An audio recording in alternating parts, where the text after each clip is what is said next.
It's still pretty crazy to me that this is the DI signal.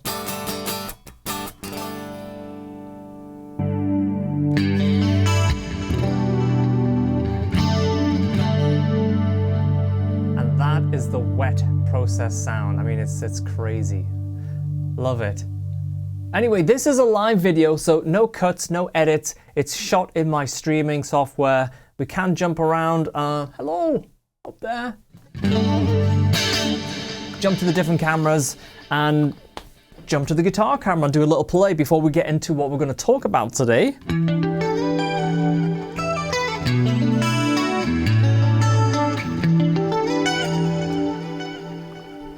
This is a live video. Let me know if you like these live videos because all of the mistakes are included.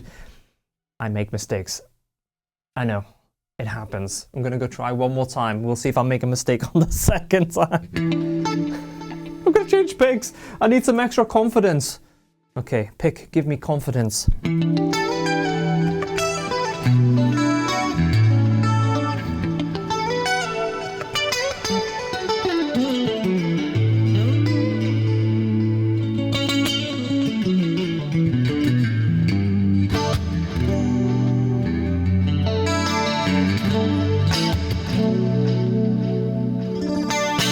Okay, that'll do. Gonna go back to the blue pick. That's a preset called Battlefront, by the way. Really, really nice acoustic sound.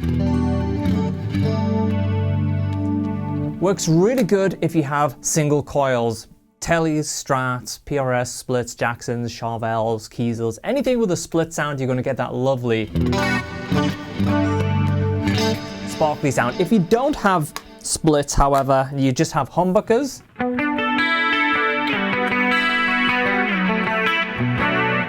you're still going to get a nice clean tone, but it's just not going to be as jangly. Anyway, first of all, the first thing I wanted to say, well, really we wanted to say, is thank you so much for the amount of love. It's crazy. The comments, the tags on socials, it's been completely overwhelming, and it's been really amazing to sit back and to see people using the plugin after all this time developing it and stuff and just putting everything that we possibly could into it. And then obviously we had to go through the beta tester team. They loved it. We had to go out to artists. They loved it. But to get it out where everyone can get it, and then to see the feedback come in and think, oh gosh, we did a pretty good job. That was just amazing. So launch day and the following day was just like mind-blowing. But seriously, thank you so much for all the amazing feedback. And we're just getting started, you know. We've been working on updates, of course, for the McRocklin Suite, and there's going to be some awesome things coming. Right now we're working on a very minor little bug fix. About 1 or 2 users out of many users had this audio interface thing where they were plugged into input 2 and then it wouldn't give you sound because it was expecting you to plug into input 1. Something like that. It's been discussed on our Discord, but as a safety precaution, we're also going to put an extra option that does something with the input, and it always works no matter what input you're plugging into. If that happened to me and I plugged my guitar in number 6 and I didn't get sound, I'd be like, what's going on? Trying all of those inputs. Anyway, if you want to discuss, this is a live video, so it does derail pretty quickly. If you want to discuss all of those things, as well as share your presets and loads of other things, join us as a community over on the Discord. That's at polychromedSP.com/Discord. Yeah, it's so fresh and new, it's like trying to remember everything. But do let me know if you like these live videos, and I will keep dropping more of those type of videos, or these kind of videos here on the PolyChrome DSP YouTube channel. So, a couple of tips for you. The first one I wanted to show you was, some people I've seen online, they load, I don't know, let's go, look at all these presets. Let's load angry metal. Come on, let's go angry metal with no reverb and delay. Sounds pretty angry. Now this preset might be totally set up for shred, gain, or in this case, angry metal people. And if we flip to a clean channel, well, it might not be so clean. I mean,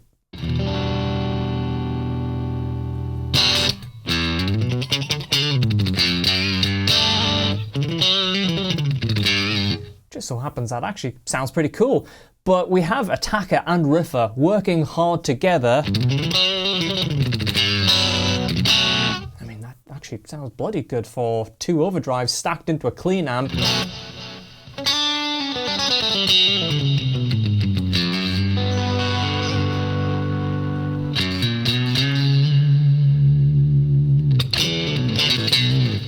But it's not sparkly, it's not like your traditional clean, although this just does work. And that is kind of a good case study right there, because trying unusual combinations, can we get a bit closer? That's why I ended up at almost 400 presets, because I went through scenarios that I thought would be really, really cool, and then about a month into making all these presets, I started to try unusual combinations, different drive pedals stacked on top of each other, using the edge to do really kind of nasty, heavy distortion sounds, which I didn't think it could do. I thought it was like just broken up. And then the more we start pushing it and then dialing it way back with loads of compression, it turned out to be an amazing clean amp. So it's just try different things. But I would say, let's say for example, if you want to go in and just work on a clean tone, I would be very tempted until you get really familiar just to go back to the int preset. And then, you know, when you go over to that clean channel, it's a decent starting point.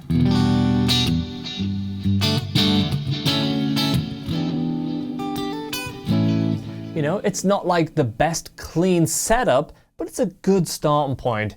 And that's what a lot of people want. Acoustic.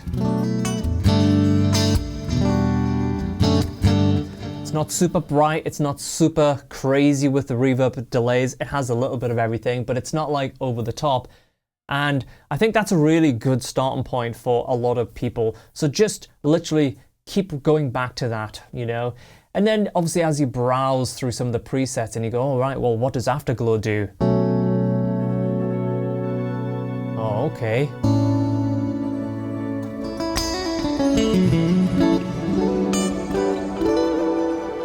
Well, we can go into things like the grains and the type of reverb setup and the compression and figure out how that was put together. And this layout, you know, it's really, really intuitive. We have front end effects right here, EQ, post effects right here, 4 amps. It's, you know, you get used to the layout super quick, but just using the presets to like see how the presets are set up, I would say that was a good thing to just do, certainly on the first couple of days, you know.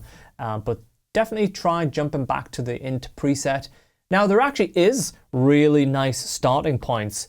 So if you want like a cab, really dry, just clean A.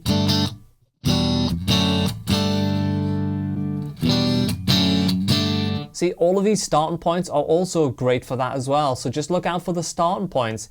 There might not be like the heaviest or the most nastiest, but again, when you go to the drives, you can go, oh, okay, well, let's substitute that shredder for the attacker. Let's jump in the EQ and start exaggerating the curves a little bit. Put the wide on.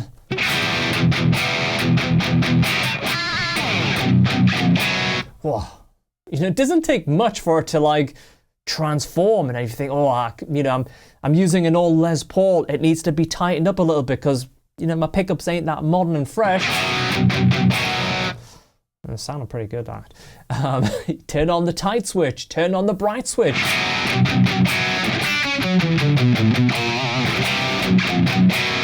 Maybe you go onto this drive and you push the attack and brightness from the drive, and then you think, am I going to get noise?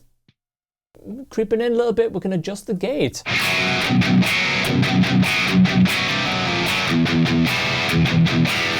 And remember, there's different ways that we can get into the things like the EQs.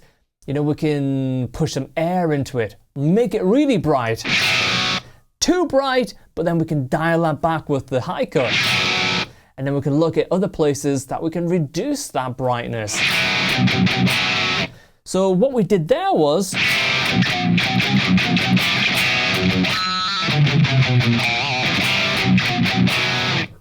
we made it too bright. Whoa, we're jumping all around.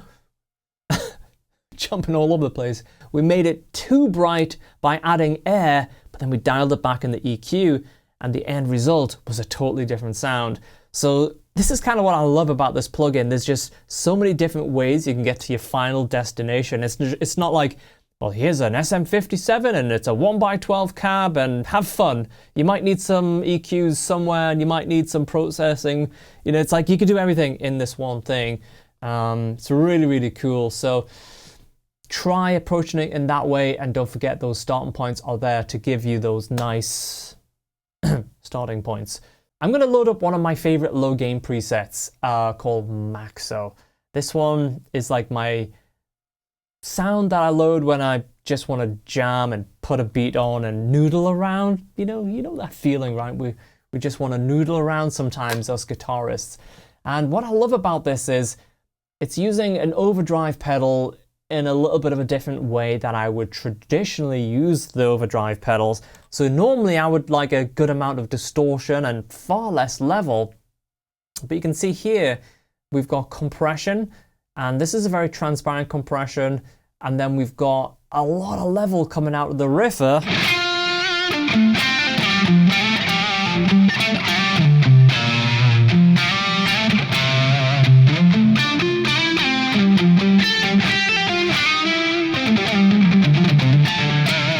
But it's so bitey when you start playing around and jamming.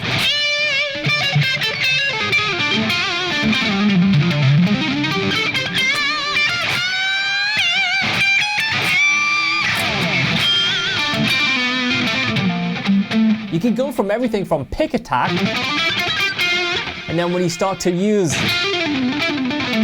legato, you just hear the strings pushing against the fretboard. And because we have like 0.02 milliseconds in the plugin, it just feels so responsive.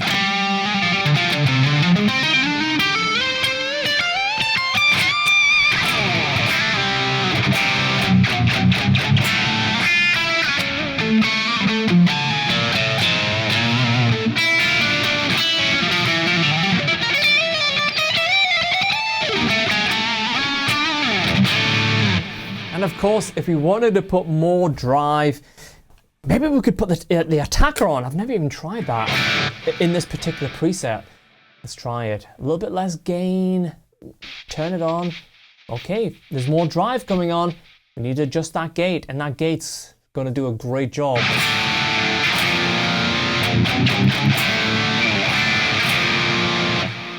Right away, we're in like big time riff territory. We put that stereo widener on. And by the way, that wide there, remember that's mid-side processing.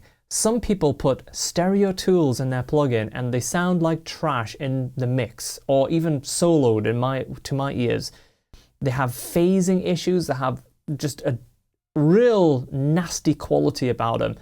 This one button called wide, it's the best mid-side processing that I've heard. And remember, we spent so much time just dialing the perfect amount of spread and wide push that happens behind the scenes. And when you use it for like riffs, it makes them kind of really pop out. But when you use it on solos, it's just 3D depth without it sounding trashy. Because some products or some tools within plugins, as soon as you turn them on, it's just too much, and it just, in a mixed situation, they don't work. But yeah, I'm a big fan of wide. I think it's absolutely just perfectly dialed in. It's really cool.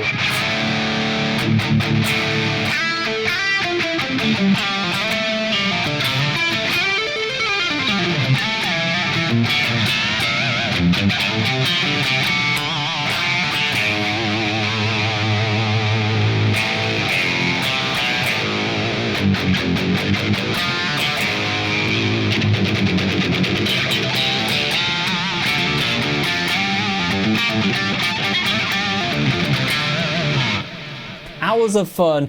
Anyway, guys, I don't want to drag this video out too much. I just wanted to hop on, share a couple of things with you. If you enjoyed this off-the-cuff live video with no edits, fluffs on the playing, left, right, and center, let's be honest, it's not perfect, but you know what? Neither is a lot of things.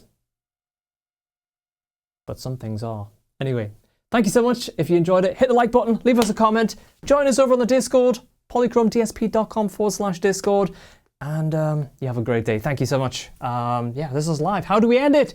We have a live end button. This will do. Cheers.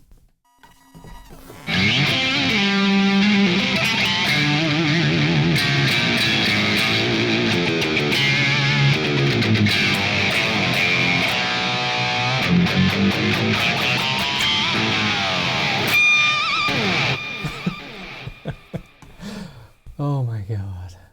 Okay, end, quickly.